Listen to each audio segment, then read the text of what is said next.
meu nome é Verônica Savignano, sou argentina, mas moro no Brasil há mais de 20 anos, atualmente no Rio Grande do Sul, e trabalho com comunicação de ciência, portanto acompanho de perto o trabalho de cientistas e os resultados da ciência. Bom, a pergunta é se a ciência é sexy, se ela é atrativa. E é claro que nada é 100% atrativo, né? Mas eu acho que sim, ela é muito atrativa e eu vou falar o que me parece atrativo ou mais sexy na ciência.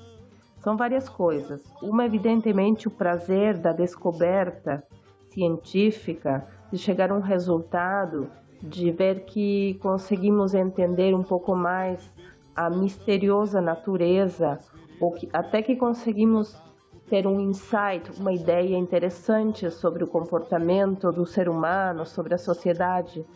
Isso é muito atrativo, né? É de um prazer muito grande. Não sei qual hormônio está relacionado com esse tipo de prazer, mas é muito legal. Outro ponto que me parece muito atrativo é a grandiosidade do empreendimento científico, porque ele é grandioso nos objetivos. A ciência pretende o quê? Compreender absolutamente tudo, aos poucos, dando passos firmes, necessariamente lentos, mas pretende compreender tudo, o universo, o ser humano, absolutamente tudo. Isso eu acho bem atrativo. E também gosto muito do caráter coletivo da ciência. A ciência é feita pela soma das contribuições de muitos seres humanos ao longo de muito tempo. Isso também me parece super legal, super bacana. Para finalizar também eu diria, tem uma lista obviamente incompleta, né, daquilo que me atrai da ciência, é que a ciência deixa a nossa interação com o mundo muito mais rica e, portanto, mais prazerosa. Por exemplo, se eu estou apreciando uma paisagem, eu posso simplesmente apreciá-la, relaxar ali no verde da vegetação, observar o relevo, né? As formas belas do relevo, tudo isso é ótimo. Mas se além disso eu sei, por exemplo, ou eu descubro o que a ciência fala sobre como aquela paisagem se formou, eu acho que a experiência com essa paisagem, a interação com ela fica ainda mais interessante. E o que não me atrai da ciência? Bom, a linguagem, né? A linguagem excessivamente técnica, a linguagem matemática com a qual eu não tenho grande afinidade, não domino, né? Por isso que não me agrada. E essa linguagem tão objetiva que ela é completamente desprovida da sua história, do seu contexto. Mas essa linguagem é necessária. A gente não consegue transmitir os resultados da ciência de uma forma eficiente, eficaz, sem usar essa linguagem. Porém, para mim, realmente não é atrativa. É isso. Tchau, tchau.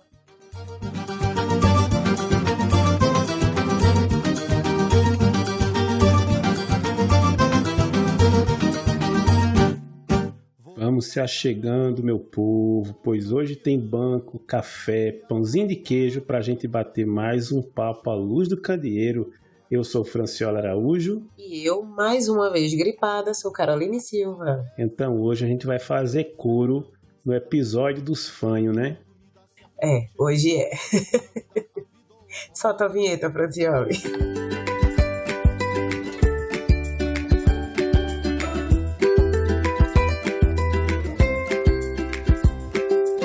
No nosso episódio anterior, Carol, eu disse que hoje a gente ia falar sobre um tema bem interessante, que foi uma pesquisa que saiu da 3M, que é um grupo multinacional, um grupo econômico multinacional americano de tecnologia diversificada, que tem um portfólio de mais de 55 mil produtos e que nos últimos 6 anos eles têm realizado um levantamento mundial sobre a percepção das pessoas em relação à ciência.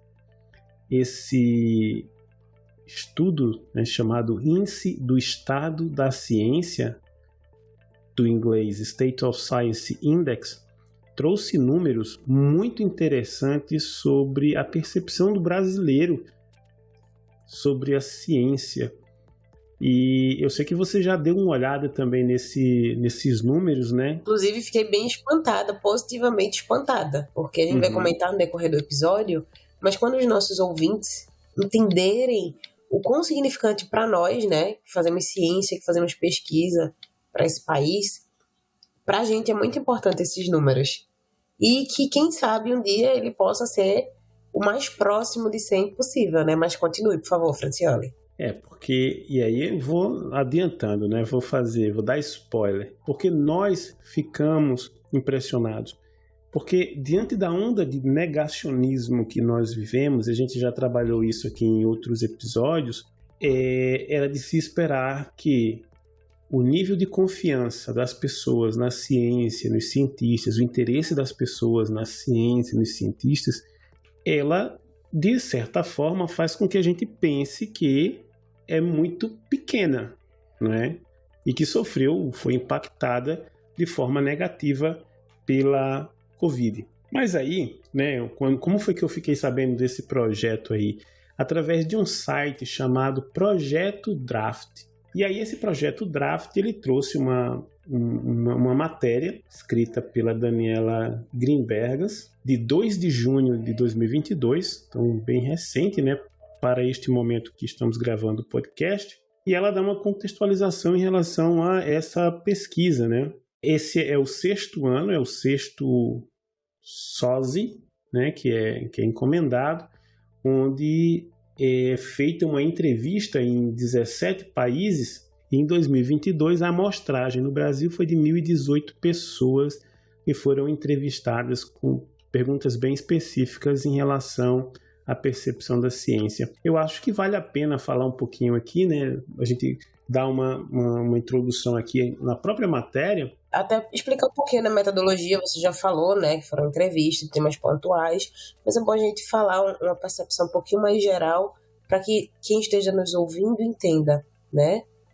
como transcorreu. Exato. Segundo a Márcia Ferrarese, gerente técnica da área de P&D da 3M do Brasil, esse acompanhamento é fundamental por pelo menos 2 razões. A primeira é que a forma como as pessoas veem a ciência hoje tem implicações para o futuro. Um mundo que não valoriza a ciência leva a poucos recursos alocados, o que vai gerar menos inovações e menos oportunidades nas áreas científicas.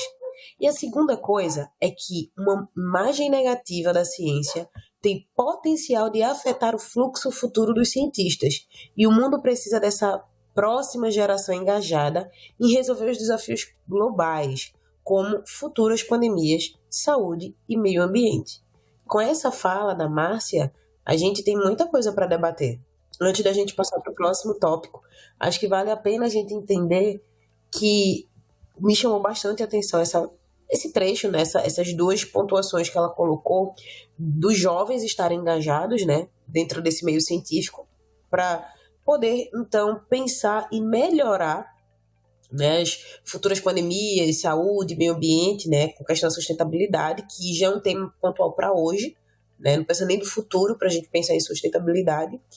E a questão, né, a ciência, ela ela tem implicações no futuro, só que aí a gente já vive essa implicação no hoje.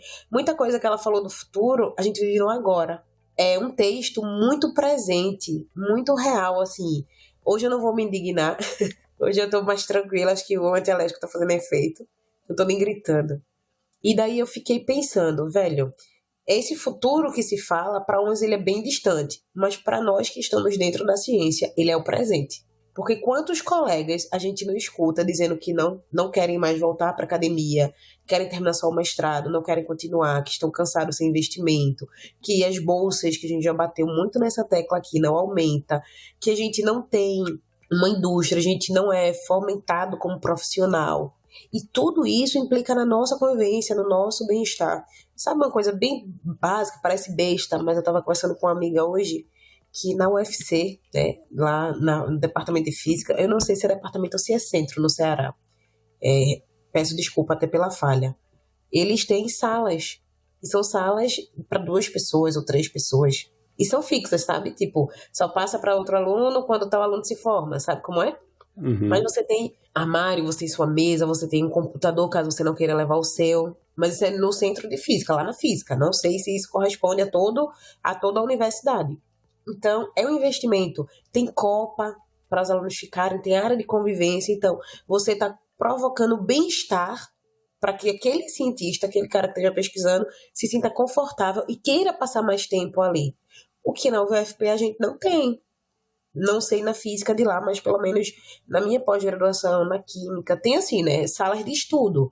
São salas de convivência de todos os grupos, mas sala para pessoas individuais não existe. Eu sei que requer infraestrutura, que requer obra, mas é o mínimo de qualidade que a gente precisaria para se manter no espaço onde a gente está pensando, onde a gente está sendo testado o tempo todo, onde a gente está precisando ficar. Porque imagina tu dentro da universidade e ter que se deslocar quase 1 hora para almoçar e depois voltar, né? Então, isso tudo, fora que a bolsa, essa coisa mais que a gente já falou, isso tudo vai desmotivando, isso tudo vai minando.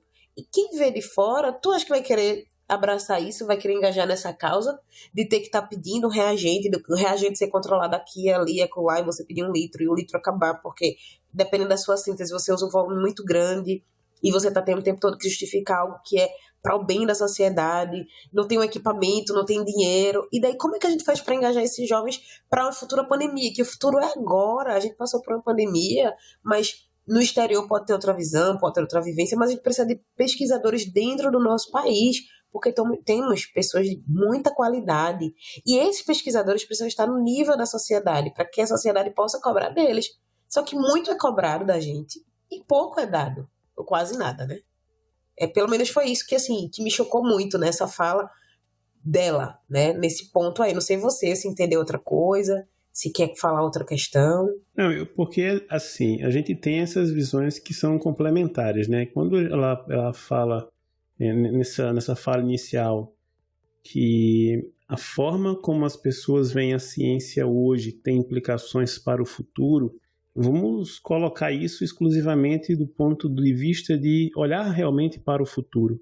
Desse momento que nós estamos vivendo em termos de descrédito da ciência, de não ter uma profissão de pesquisador, das tuas relações com a instituição a nível de pós-doutorado ou de doutorado, ser visto ainda como estudo, como a Suzana colocou aqui algumas vezes, que mesmo com pós-doutorado que você está ali com não mais um orientador, mas um supervisor, mas que a relação ainda é muito parecida de um professor e de um aluno, como se você não fosse um profissional ainda plenamente capacitado para exercer parte daquela pesquisa. E aí a gente tem todo esse contexto aliado aí à falta de recursos, né? No caso nosso, no Brasil, cortes vultuosos, cortes gigantescos que foram feitos tanto na educação quanto na ciência, de forma que nós temos hoje instituições que estão comprometidas em termos de orçamento para garantir ali o que é básico em termos de formação. Nós temos uma redução violenta no número de bolsas de estudo, de pós-graduação, que inviabiliza muitas vezes alguém escolher a pós-graduação em detrimento de um outro emprego, algumas vezes até um subemprego, né? Porque uma bolsa de R$ 1.200, 2.200 para doutorado, às vezes você fazendo uma outra atividade, você consegue uma remuneração às vezes maior do que essa. E o problema é que você acaba impactando com isso a formação ou o desenvolvimento de novas tecnologias, o desenvolvimento de novos produtos que poderiam estar sendo desenvolvidos, pensados dentro da pós-graduação e que poderiam, em algum momento, impactar muitas vezes de forma bem significativa a economia de uma determinada região do país, inclusive, se você pensa, por exemplo, em pesquisas feitas pela Embrapa, que são pesquisas voltadas mais para o setor agrícola, onde você tem ali, se eu tenho redução nas pesquisas, se eu tenho uma redução no volume de dinheiro que é investido, eu, obviamente, vou deixar de fazer pesquisa, e essas pesquisas vão impactar, por exemplo, na colheita, na previsão de controle de pragas, no desenvolvimento de alguma planta que seja o potencial de se desenvolver num espaço com menos chuvas, né? Então, você começa a gerar impactos. E aí, quando a gente leva isso para o lado da saúde, para outras áreas também, os efeitos são muito negativos. A gente sempre fala pela nossa própria inclinação de indústria, mas ela não é exclusivamente da indústria, né? A gente já comentou por aqui que o Brasil, ele nos últimos anos, isso já há muitos anos, né, já vem se desindustrializando, e isso é muito ruim para uma série de profissões, né, para uma série de profissionais que são formados no nosso mercado. Pois é. Então, assim, é um parágrafo que parece tão pouco, mas é tão carregado, né, pra gente, tem tanta coisa. Sim. Agora, Francioli, a gente já discutiu um pouquinho, deu uma percepção geral, você falou da metodologia, como ocorreu, mas vamos chegar naquele início do spoiler que foi dado? Qual a percepção geral do brasileiro em relação à ciência e aos cientistas?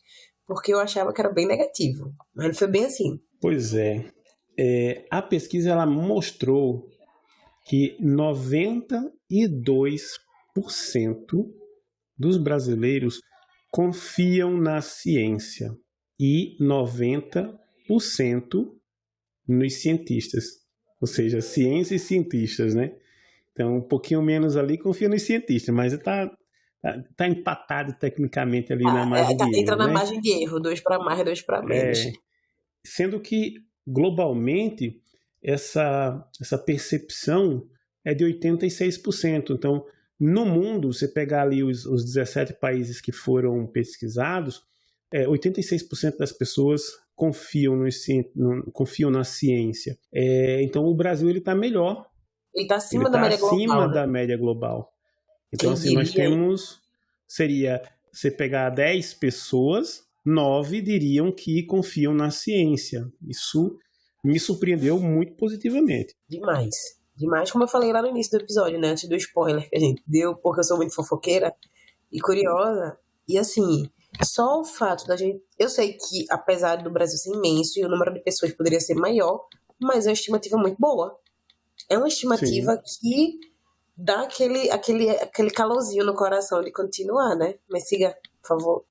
Embora 92% dos brasileiros confiem na ciência, 38% se dizem céticos em relação à ciência. Então, aquela... aí que mora o perigo. Onde você tem o São Tomé, né? É o verdadeiro São Tomé. Tem que ver para crer, mas ainda é pior. Porque tem aqueles que, mesmo vendo, não acreditam. Ele cria sua própria história, vozes da minha cabeça, e acredita nela. E não, por mais que a ciência diga o contrário, vai ser aquilo, tá mentindo, tá errado, enfim. E é um grande problema porque esses 38%, que também está acima da média global, correto? Isso. A média global para os céticos em relação à ciência é de 29%. Então, nos brasileiros são 38%. Então, nós estamos 9 pontos, né, 9% acima da média global. E daí é complicado porque a questão do negacionismo ela veio ganhando uma certa força, né, com um tempinho aí. E a gente já tem, inclusive, um episódio aqui, para quem tem curiosidade, né, como conversar com um negacionista, acho que é algo desse tipo. Isso. Não vou lembrar. Mas é muito importante que a gente entenda de onde vem a raiz do problema, né? E para que a gente possa conversar de fato, para que a gente possa entender, para que a gente possa trocar e saber qual a percepção do outro. Obviamente, quando ele está aberto para ouvir a nossa percepção também. E a questão do negacionismo global, né, de forma global agora, não só pontual, que no Brasil está acentuado, mas de forma global também é alto, eu achei alto, né?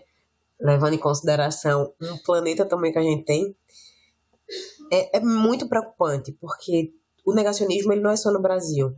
ele é um problema mundial. E esse problema, muitas vezes, eu acredito que ele seja pela falta de diálogos acessíveis e fáceis, como a Cíntia reportou pra gente aqui, uns 3 episódios atrás, né? Essa acessibilidade na linguagem faz toda a diferença. Poderia ser que esse ceticismo, né, ele diminuísse.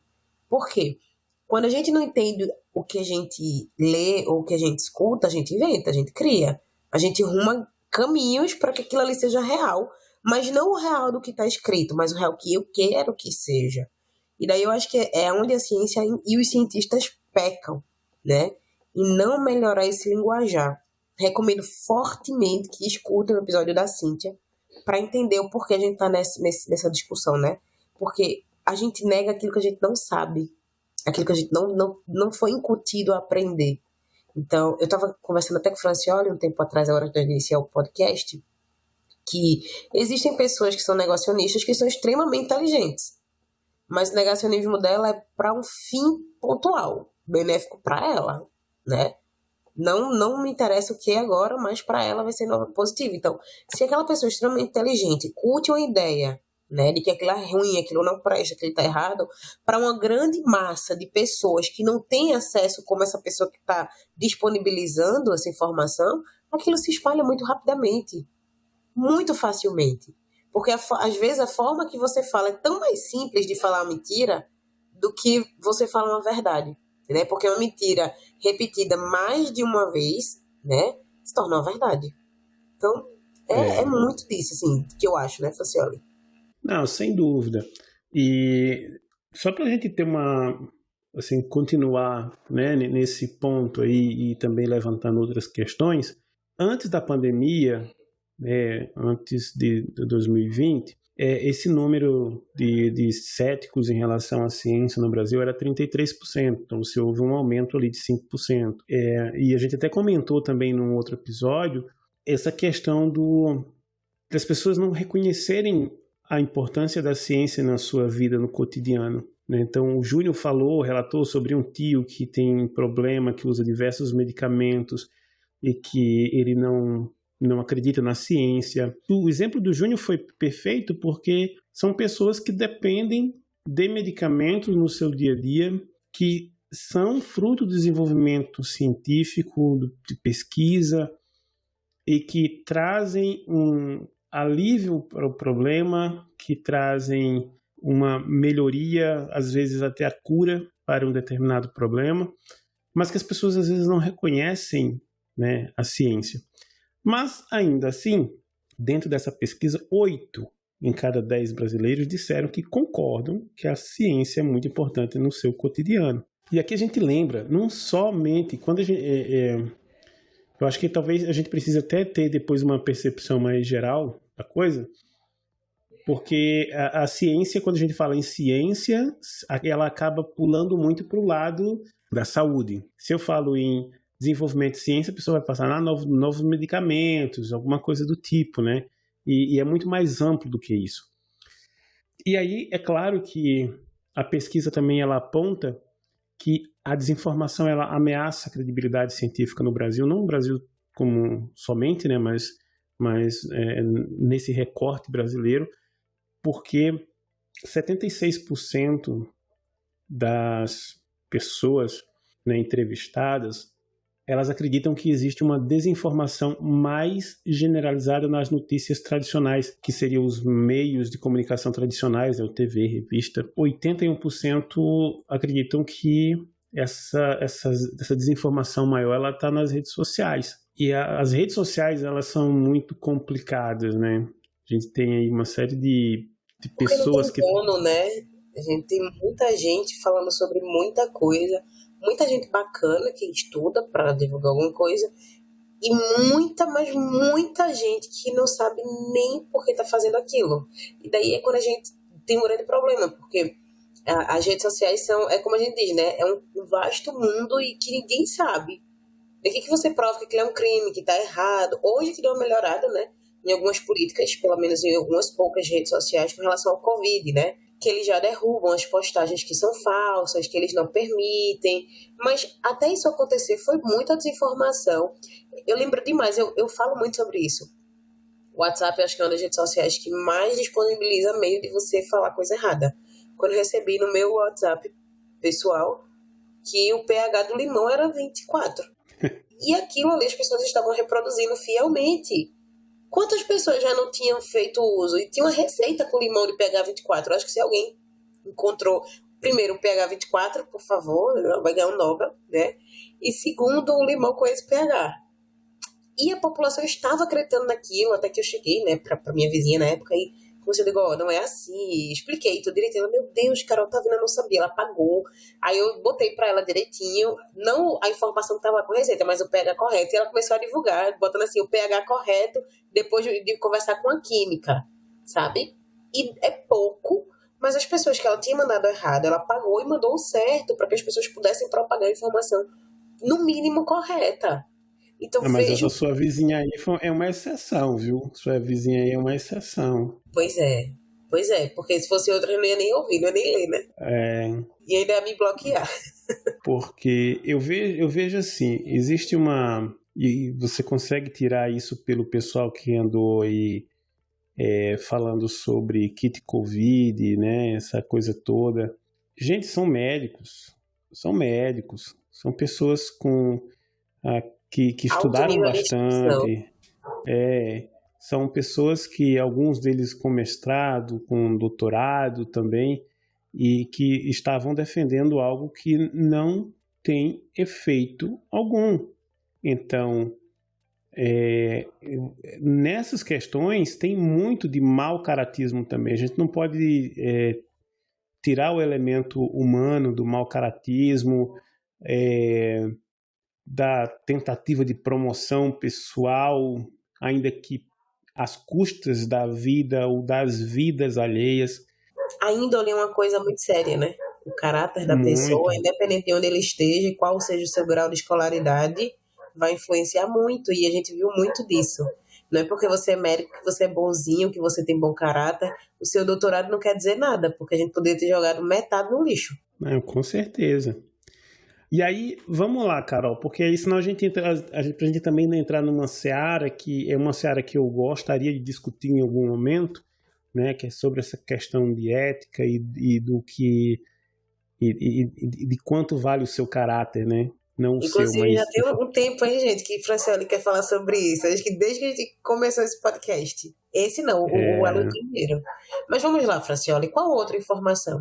Eu vi que 87%, né, acreditam que há consequências negativas por não valorizar a ciência. Olha só, esse número eu acho interessante, né? Porque, mas aí também a gente acaba, vamos levar para algumas questões, né?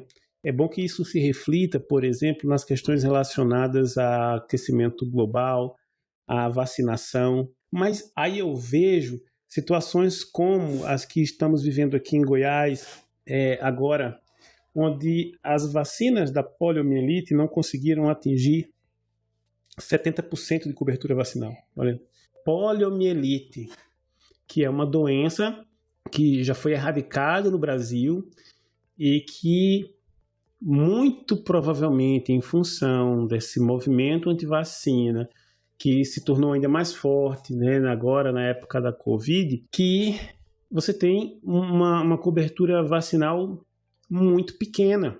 Que é uma coisa muito séria, né? É algo muito sério, que a gente sabe que isso pode voltar, não é porque foi erradicado graças à vacinação, a todo um protocolo. Se você quebra o protocolo, se você não leva o seu filho para vacinar, você pode voltar com essas doenças básicas, que a gente chama doenças de base, né? Então, e assim, eu acho que para as pessoas que cresceram nessa geração, que não viram ninguém com poliomielite, a pessoa se pergunta, talvez, mas isso existe mesmo? Mas imagina só, nós temos um pequeno salto e você passar a ter, agora, nos próximos anos, voltar aos casos de poliomielite. o sofrimento para as crianças e depois para os pais, né? Para os pais e para as crianças, porque é também uma doença que pode levar à morte. E existem consequências muito negativas em relação a não valorizar a ciência, não valorizar o que a ciência tem a dizer, porque quando a gente fala aqui da ciência, e é importante que frisar, repetir, ser redundante, a ciência que nós estamos falando aqui é uma ciência que é baseada em fatos, tá? Que ela é testada, que ela é retestada e que você tem dados estatísticos para provar que aquilo pode acontecer, que aquilo vai acontecer e que se tem ali possibilidade de remediar aquilo. Não está falando de opinião, a gente está falando de dados basados em estatística que tem fundamento. Mas aí a gente chega também no mesmo número, né, de brasileiros, 92% dos brasileiros querem ouvir mais dos cientistas sobre o seu trabalho, o que é fantástico, né? Que as pessoas querem ouvir o que a gente faz, como é que a gente desenvolve, porque é muito mais fácil se a gente explicar e souber conversar com a costureira, com meu pai, com minha tia, com meus avós que não tiveram um nível alto de instrução de ensino, né, de educação, pararam lá no ciclo básico, no ensino fundamental, já era no ensino médio, ensino fundamental 1, inclusive. E daí conversar com essas pessoas e eles entenderem. Tanto é que minha avó, é engraçado, minha avó fez até a 4ª série, né? Que hoje é 5º ano. E eu converso com minha avó, né? Vó, tô desenvolvendo pesquisa e tô fazendo isso e aquilo. Aí todo mundo ela faz. Gente, minha neta, ela faz pesquisa. Ela repete. Antes ela repetia mais, né? O que exatamente o que eu falava. Mas hoje ela não repete. Ela explica o que eu faço. E eu acho maravilhoso. Eu acho que a gente evoluiu a nossa relação. Maravilha. O que eu vejo é que as pessoas, além de a gente já comentou isso aqui nos primeiros episódios que a gente gravou, lá, acho que o episódio 2, 3, na profissão pesquisador. Infelizmente, você vai ter muitos casos de pessoas que estão na pós-graduação que eles têm vergonha de dizer em suas casas o que eles fazem. Quando eles são perguntados sobre o que eles, né, o que você faz, né? Eu estudo fazendo doutorado. Não, cara, você está desenvolvendo um projeto, você está fazendo uma pesquisa. As pessoas, elas têm vergonha de falar sobre o que estão fazendo, como estão fazendo. E esse comportamento que eu acho que é bem nocivo, porque desqualifica o pesquisador. É claro que a gente precisa de uma sociedade que tenha políticas públicas, né, que valorizem também o pesquisador, mas se você, que é pesquisador, não se valoriza, fica complicado você esperar que a sociedade faça isso por você. É muito mais difícil.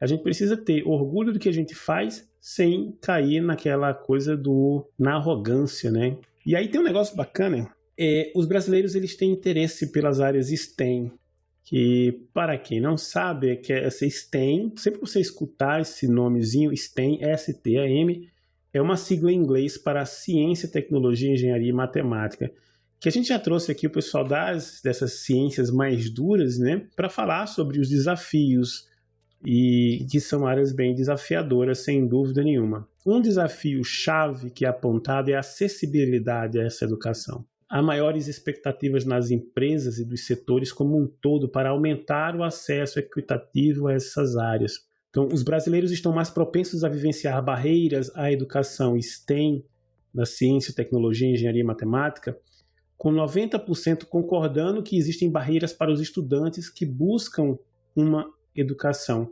E isso, no Brasil, a gente sabe e a gente já sabe e já vem comentando bastante, que muito disso se deve à falta de uma base matemática, de pensamento lógico no ensino fundamental, no ensino médio, que acaba criando traumas, né?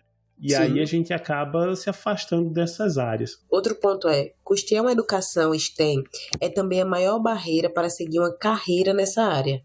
Metade dos brasileiros consideram a carreira STEM, mas não ingressaram porque não podiam pagar as mensalidades escolares e os materiais para seguir nessas carreiras. Investimento. Políticas públicas de base. Melhoria na qualidade do ensino, né? Para que a gente não precisasse pagar pelo estudo. Que ele fosse, de fato, público de qualidade. E, por fim, Francioli, 90% concordam que é importante aumentar a diversidade e a inclusão nas áreas de STEM. E aí é uma coisa que a gente tem falado bastante, né, Carol, sobre isso. Muito, muito mesmo. Assim, acho que a gente não vê essa reportagem antes porque não tinha saído, porque a partir do momento que você tomou conhecimento, na verdade, passou pra gente, é muito do que a gente já vem seguindo, do que a gente já vem falando, do que a gente já vem conversando, nas teclas, né, que a gente vem batendo, dos convidados que a gente traz aqui, porque não é por acaso, não é para ser bonito, não é para enfeite, é para um futuro melhor de um país, né? Ou melhor, o futuro melhor de uma nação. Então, quando Exato. A gente investe, né, ciência, tecnologia, engenharia e matemática, principalmente matemática que a gente vê lá na base, a gente melhora a qualidade de vida daquela criança, daquele jovem. E assim, a gente vê que são as áreas mais defasadas que temos hoje. Sim. Mas não para por aí não, né? E aí ele faz um outro... Não. E aí ele faz um recorte aqui também sobre as escolas técnicas. Os brasileiros confiam nas escolas técnicas, né, e reconhecem o valor em profissões especializadas. Há menos estigma em torno dessas profissões no Brasil do que em outros países. Coisa interessante, né? Agora também, aí a gente trouxesse alguém aqui da área de humanas, história, antropologia, né, da educação mesmo, poderia dizer, apontar as razões para que isso aconteça, né? Nós também temos algumas questões históricas e sociais, que poderiam ser apontadas como negativas para isso, né? Mas e aí eu acabo falando também aqui, enquanto professor de escola técnica, então eu tenho alguns dados aqui que eu acho bem interessantes. O mesmo percentual de brasileiros que confiam nos cientistas, né, 92%, eles confiam nas escolas de formação técnica para lhe dar a educação necessária para ter uma carreira de sucesso. 83% globalmente. Isso é interessante porque dentro dos próprios movimentos que eu participei ao longo dos anos e vendo a questão do mercado de trabalho, muitas vezes um curso técnico lhe garantia uma colocação no mercado que um curso de engenharia não lhe garantia. Então, para algumas empresas era interessante, e olha que doideira, né? Isso aconteceu também já em alguns casos de ex-alunos meus que estavam fazendo o curso superior e eles entravam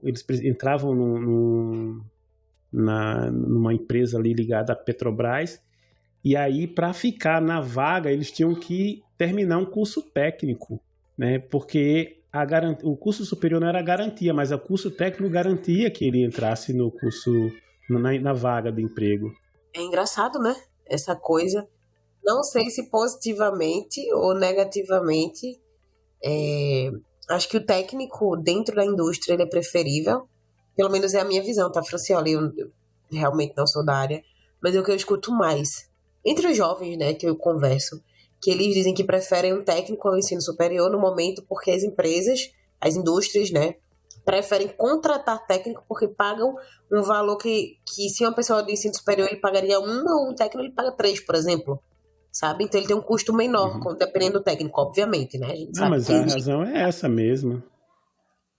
E pega o cara do ensino superior e bota como analista. Porque, se não me falha a memória, em algum ponto da legislação, você tem que o piso do técnico são 4 salários, enquanto o piso do engenheiro são 8. E aí existe uma diferença muito grande nisso, né? Nessa questão do salário. Então a empresa não vai querer contratar um engenheiro, sendo que ele pode contratar um técnico com um valor menor, né? Tem um outro dado aqui, Carol, 91% concordam que a força de trabalho precisa de trabalhadores mais qualificados. Essa questão da qualificação eu acho importante, né, frisar, e assim, a gente sempre bate nessa tecla. O mercado de trabalho está sempre precisando de pessoas que sejam mais qualificadas. E aí, mais alguma informação relevante dentro desse âmbito? 74% acreditam que ganhariam tanto dinheiro em uma carreira especializada quanto em uma carreira que exige um diploma de uma universidade tradicional de 4 anos. Mas isso aí a gente já falou né, um pouquinho antes. Existe uma diferença sim, entre o técnico de ensino médio e um graduado. Muitas vezes, é claro, você entra como um técnico e aí você passa um determinado tempo, acaba chegando a um piso salarial ali similar ao de um engenheiro, de um graduado, e isso pode gerar esse sentimento de equivalência. Não é sempre, não é em todo lugar, mas você pode ter alguns casos aí em que seja realmente interessante ou que eles se equivalam. Mas eu acho que essa percepção talvez eu precisaria estudar isso melhor para dizer se essas pessoas, a percepção delas está correta. E quando aqui ele chega no seguinte dado, que 54%, ou seja, mais da metade dos entrevistados não poderiam pagar uma escola técnica, aí você vê uma situação realmente de abismo social, né? Porque muitas vezes a escola técnica, um curso profissionalizante, ele é o seu primeiro passo para o mercado de trabalho. E essas pessoas, 54%, que dizem que não conseguiriam pagar, e aí eu vou entender que elas também não teriam condições de entrar de uma outra forma, numa escola técnica, sei lá, gratuita, como um Instituto Federal, por qualquer que seja a razão, você tem ali uma boa parte da população excluída do mercado de trabalho, né, da qualificação para um mercado de trabalho. Não só o Instituto Federal, como os CODAs, né, que são escolas técnicas agrárias das Universidades Federais Rurais, os sistemas S também, né, às vezes o SESI oferece qualificação técnica ou específica, eu acho, não lembro o nome da outra qualificação que eles oferecem, gratuita, né? Que tem bolsa e tudo mais. Eu sei que o Senai, a maioria são cursos técnicos pagos, mas eles também ofertam bolsas. E às vezes eles abrem cursos gratuitos. Sim. Muitas vezes, assim, e sai no jornal mesmo, tá? Eu digo porque eu estava fazendo recentemente um curso técnico à distância, porque a tecnologia, né? A tecnologia ajuda muito nesse sentido, porém, eu entendo que tem pessoas que não têm nem tempo, né? Não tem nem como estudar, porque não tem um computador, não tem um celular decente. Enfim, Sim. São N problemas que a gente não vai nem citar aqui agora, de tanto que a gente já falou neles em vários diversos episódios. Como diria no episódio, há 3 episódios atrás, né? O Júnior, não vou me ingridinar nesse momento. Mas é preocupante, Francioli. Muito preocupante, porque tu imagina que um curso técnico tem uma duração de 2 anos, 2 anos e meio. Sem muito tempo, sem muita extensão, 2 a 2 anos e meio, tá? Sem reprovar, sem nada. Porque a gente não tá contando reprovação, né? A gente só tá contando que a gente vai passar em tudo. Imagina que ele é o teu primeiro contato com o ensino, né? Depois do ensino médio. Ou junto ao teu ensino médio. E que seria o mais barato, né? Se você fosse pagar, comparado à universidade. Ou uma faculdade privada. Certo? Ele não é um ensino superior, mas ele dá uma qualificação e ele seria um pouco mais barato. E a população não tem dinheiro. E a população também nem sabe que pode ter acesso a cursos gratuitos ou não tem condição de fazer um curso gratuito. Sabe o quanto isso é gritante em pleno 2022? Sim, é muito triste ouvir isso, né? Chega a ser um abismo, sabe? Quando a gente estoura a bolha da gente. Chega a ser triste, porque é aquela parcela da população que está sendo negligenciada, é aquela parcela da população que a gente já falou aqui. Quando o Milton fala lá de fazer exercício, né, que a Ingrid disse, olha, mas como é que o cara vai fazer exercício? Ele sai para trabalhar de 5 horas da manhã e chega em casa às 10 horas da noite. E daí, veja, fazer exercício. Agora coloque fazer um curso. É a mesma população negligenciada. É a que não pode fazer exercício porque não tem tempo, porque tem que trabalhar. É a mesma que tem que trabalhar porque não tem tempo para estudar. E tem que ofertar um ensino de qualidade para o seu filho. Mas ele também poderia ter um ensino de qualidade. Ele também poderia ter um técnico. Ele também poderia ter um superior. E ele não tem. E não é só ele, é 54%. Mais da metade. Não, e entra na mesma questão que a Camila discutiu com a gente aqui no episódio sobre evasão universitária, que é o cara que ele não tem tempo de fazer exercício, é o cara que trabalha de manhã e de tarde, é a pessoa que quer se qualificar à noite, mas aí chega numa instituição e a instituição não oferece o curso à noite por algumas questões, né? Algumas, como ela colocou, pertinentes, outras nem tanto, né? Então a gente acaba afunilando bastante essa questão da qualificação para uma parcela importante da população. É muito complicado. E volta a ser seletivo. Sim, extremamente. beneficiando um pequeno grupo, sempre. Mas vamos seguindo. E é dado um destaque também à sustentabilidade. Os brasileiros têm grandes expectativas em relação à ciência além da pandemia, sendo que uma das principais questões que os brasileiros querem que a ciência resolva está relacionada à água potável. 87% se preocupam com o abastecimento de água potável, 86% com mudança climática, 85% com poluição do ar, 85% com intensificação de desastres naturais e 86% com poluição por plástico nos mares. Esses números vão ficando soltos assim, né? Mas olha, a gente está falando aí em um número bastante expressivo da população se preocupando com sustentabilidade. E se você for ver no Brasil, né, um número impressionante de pessoas que se preocupam com essa questão da intensificação dos desastres naturais, basta lembrar aí o que a gente viveu nesse ano, né? Bota um ano para trás aí, nós tivemos secas muito grandes. Muita chuva do nada. Muita chuva, muitos deslizamentos, né? Muitas mortes causadas por desastres naturais. Que poderiam ter sido evitadas. Né? Se houvesse... e aí, nesse caso, eu coloco muito a questão de que hoje você já tem uma fundamentação na ciência muito forte que poderia prevenir esses desastres naturais. O que nós não temos, neste caso, são políticas públicas, né, que efetivamente têm conseguido, ou que consigam reduzir isso aí. Da mesma forma que a gente tem muitas tecnologias que podem auxiliar no abastecimento de água potável, mas novamente falta, no meu entendimento, políticas públicas para levar a água potável às casas de todas as pessoas, levar saneamento para todas as pessoas. Questões de mudança climática extremamente importantes, mas tem a ver com desmatamento na Amazônia, tem a ver com a forma como tratamos os nossos rios, os nossos mares, como exploramos tudo isso. E se você for ver nesse ponto, basta que se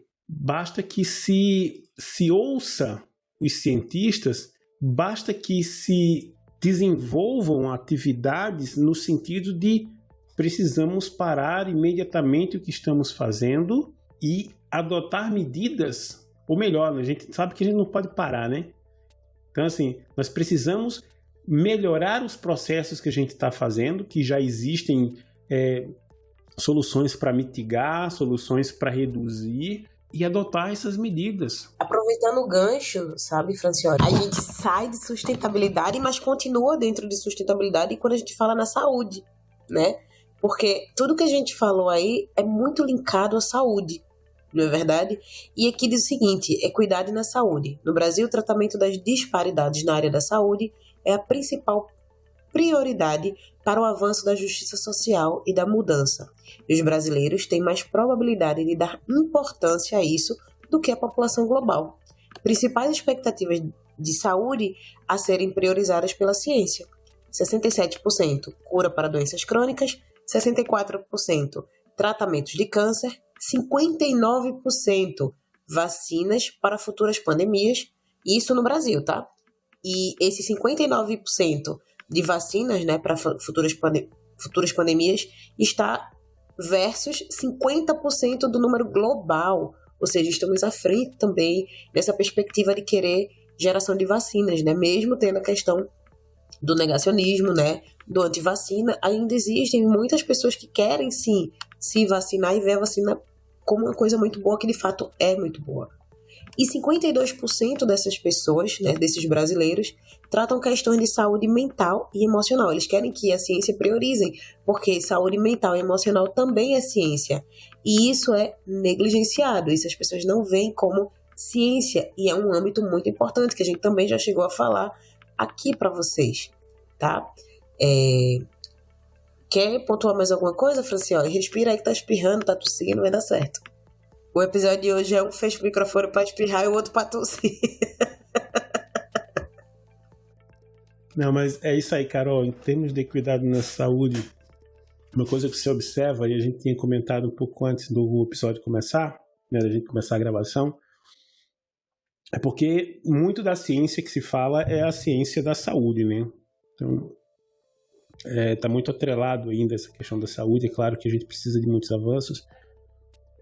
Câncer é uma doença que, ela, além de matar muito, né, é uma doença muito, muito complicada do ponto de vista do tratamento, Até do porque sofrimento não é igual, do paciente, né? E é isso, mesmo porque não é igual. Curas para doenças crônicas também, vacinas para futuras pandemias. Eu acho que a gente ainda precisa, não era uma coisa que a gente pensava que fosse discutir isso, mas a gente ainda precisa evoluir bastante no quesito de vacinas. Ainda as pessoas precisam entender realmente como elas funcionam, né, de forma geral. Acho que esse momento de pandemia, todos esses questionamentos que foram trazidos, e se você tirar um pouco de todas essas controvérsias que também foram levantadas, todo esse movimento, ele talvez tenha servido para fazer com que as pessoas discutissem mais realmente o porquê das vacinas, mas é preciso melhorar ainda mais essa comunicação para que a gente tenha essas tecnologias, as pessoas querendo trabalhar com isso, né, trabalhar com esses sequenciamentos genéticos para que a gente possa ter, a gente sempre espera que não vá ter uma outra pandemia em escala, né, tão mortal como essa, mas a gente precisa estar preparado, precisa de pessoas que venham trabalhar nesses sequenciamentos para que se tenha uma resposta rápida no caso de outras pandemias, né?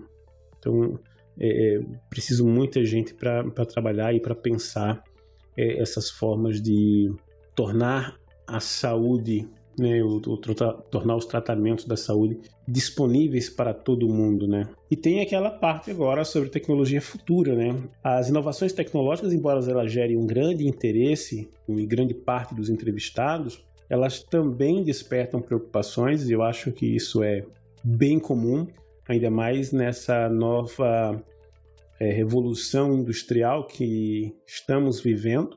92% concordam que no futuro estaremos mais dependentes do conhecimento científico do que nunca, contra 87% globalmente. Na verdade, eu acho que se todas as pessoas estivessem tivessem todas na mesma página, nós diríamos que 100%, né, entenderiam que, não é que elas concordam, mas que elas entenderiam que hoje nós já somos dependentes do conhecimento científico. Tudo que a gente precisa fazer, a expectativa de vida, todas as melhorias que foram feitas, o padrão de vida moderno que temos, ele é 100% embasado aí na ciência. Então nós já somos muito dependentes, já somos completamente dependentes do conhecimento científico. Eu tô num momento que eu só tô aceitando algumas coisas, eu tô discutindo muito, sabe, Francione? 71% pensam que a inteligência artificial, IA, é uma tecnologia emocionante que impacta suas vidas diariamente,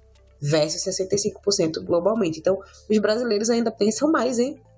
Em tecnologia artificial, inteligência artificial, ó, menino, salve, salve. E é grande, né, a questão, a diferença é uma grande não, mas interessante, né? Uma proporção de 71 para 65 é interessante. Eu não pensei que seria inteligência artificial, porque a gente não discute muito sobre isso aqui, não como deveria, né? Principalmente porque a inteligência artificial está tão escondida nas coisas. Hoje a gente já tem, né, a inteligência artificial está escondida em tudo, no seu celular, né? Isso. Tudo. Alexa, né? A galera quer aí. E se você for pegar desses 71%, mais da metade dos brasileiros entrevistados, eles acreditam que os avanços da tecnologia artificial são preocupantes, porque eles acreditam que isso pode levar à perda de empregos. Então, é uma preocupação legítima, eu diria, né? Todas as revoluções, elas levaram a perdas de emprego, a necessidade de qualificação em outras áreas, a mudanças de de áreas, então muitas pessoas tiveram que migrar de forma forçada ou não para outras áreas para que se mantivessem empregadas, né? Verdade. O problema é porque, claro que algumas pessoas discordam disso, outras nem tanto, mas esses avanços tecnológicos da inteligência artificial ligados à automação podem com certeza e irão substituir, né? Um número grande de pessoas, sem dúvida alguma. Mas isso eu vejo como um papel da sociedade se preparar para isso e pensar em profissões do futuro, né? Que não seja o coaching, claro, né? Pelo amor de Deus. Senão a gente vai ter coaching demais por aí. E agora, Francioli, agora sim, o último tópico dessa nossa leitura, desse nosso bate-papo os brasileiros acreditam que os carros autônomos serão uma parte normal da vida em 5 anos. Gente, como tão otimista, em 5 anos, Francioli. Eu também acho. 32% dos brasileiros contra 28% da média global. E 78%, né, provavelmente aceitarão uma carona em um carro do tipo ou com direção autônoma, onde não haja um motorista humano, contra 71% da população global. Eu acho que 5 anos não vai rolar. Eu acho que no Brasil ainda é ficção científica isso. Perfeitamente. A gente tem nem estrada. Primeiro buraco ele vai bater, ele vai desgovernar. Ai, meu Deus. Seria como que se não fosse trágico. E com certeza eu irei pegar uma carona. Eu sou essa pessoa. Mas nos próximos 5 anos eu tenho minhas dúvidas aqui ainda no Brasil. Não, eu tenho certeza que nos próximos 5 anos aqui no Brasil nós não teremos essa tecnologia. Caso por um descuido da natureza venha para o Brasil, ele não tem condições. Porque ele vai ser muito caro. Ele vai ser os olhos da cara. No máximo que ele vai chegar em Fernando de Noronha. Mas aí não, pô, tudo bem, tranquilo. Aí nesse caso eu pego carona mesmo, porque não vou ter condições de dar carona, não. Tem que pedir carona mesmo. Mas olha, o brasileiro é muito mais otimista do que eu imaginava, viu? 5 anos. Mas aí, Carol, me diz aí, o que você achou desses dados todos que a gente jogou aqui? Achei fascinante. Eu achei que a gente tem que melhorar ainda mais essa pesquisa, né? Para que a gente tenha um senso com o passar dos anos, o quanto a gente evoluiu, o que a gente regrediu, para que se tenham parâmetros, né? Porque é uma pesquisa interessante, principalmente para a gente. Ouvir a população, de certa forma, através dessa pesquisa. Entender que a população realmente é isso que a gente já fala, né? A população quer acessibilidade à ciência e aos cientistas. Então, assim, eu tô bem maravilhada. Tô bem feliz com essa pesquisa. Apesar de vários pontos de indignação, quando a gente já bate muito nessa tecla, eu tô muito feliz, assim, saber que existe um percentual que acredita na gente, que vai fazer essa engrenagem rodar. Quem sabe não é esse percentual que serão os cientistas do futuro, né? Esses caras, os filhos dessas pessoas que irão engajar, né? Quem sabe? Então acho que já dá aquela vontade de respirar novamente, né? A gente tava agonizando e agora a gente já volta a respirar sem a ajuda de aparelhos, vamos dizer assim. Porque a gente tá ainda na UTI, mas agora a gente já não tá mais com... Tá saindo os aparelhos. Foi a sensação que eu tive agora. Do ponto de vista da credibilidade, né? Eu acho, sim, que a gente ainda precisa evoluir muito e vou bater mais uma vez nessa tecla no sentido de, enquanto pesquisadores em formação, né, mestrandos, doutorandos e o pessoal que está indo aí para o pós-doc também, eles não devem se envergonhar do que fazem, devem falar sobre o que fazem, né, devem tentar inspirar pessoas a fazer o que eles fazem ou a fazer coisas diferentes, mas dentro da ciência. A gente precisa transformar a ciência em algo sexy, né, como nós discutimos no episódio anterior também. Temos que buscar os meios para. Existe uma fatia muito grande de pessoas no Brasil que querem ouvir mais dos cientistas, então a gente precisa falar na linguagem que essa pessoa ela entenda. Nós precisamos nos preparar enquanto cientistas para falar desde a linguagem mais acadêmica até uma linguagem menos acadêmica, mais simples, sem contudo perder a essência do que estamos falando, para que nós possamos nos fazer entender e fazer com que essas pessoas, com que a sociedade entenda a importância das pesquisas que estamos desenvolvendo.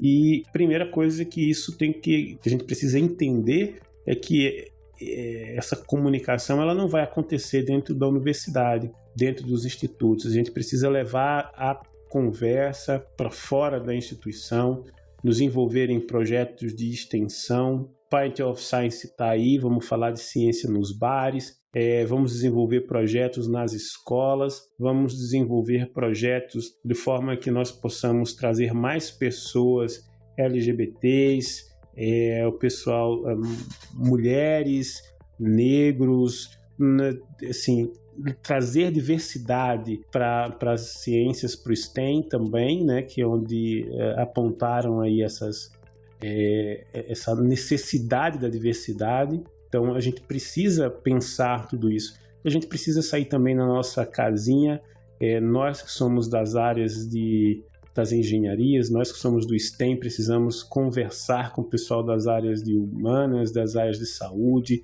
de outras áreas, para que a gente possa trocar ideia e ter ideias interessantes que possam culminar em projetos aí bem interdisciplinares, multidisciplinares e que facilitem o nosso diálogo com a sociedade, né? É isso, Francioli. Parabéns pelas suas palavras, faço delas as minhas palavras. E a minha dica de hoje é mantenha a imunidade plena, viu, gente? Para não precisar estar tomando limão com mel e alho e nem estar no antialérgico. A dica de hoje é evitem gripe. E valeu para você que chegou aqui até agora. Nosso grupo do Telegram está ativo, estamos no YouTube, estamos nas nossas redes sociais. Bate um papo com a gente, vai ser massa. Estamos esperando por você. E obrigada pela sua audiência. Tchau, tchau, Francioli. Valeu, Carol. Fiquem todos bem. Até o próximo episódio.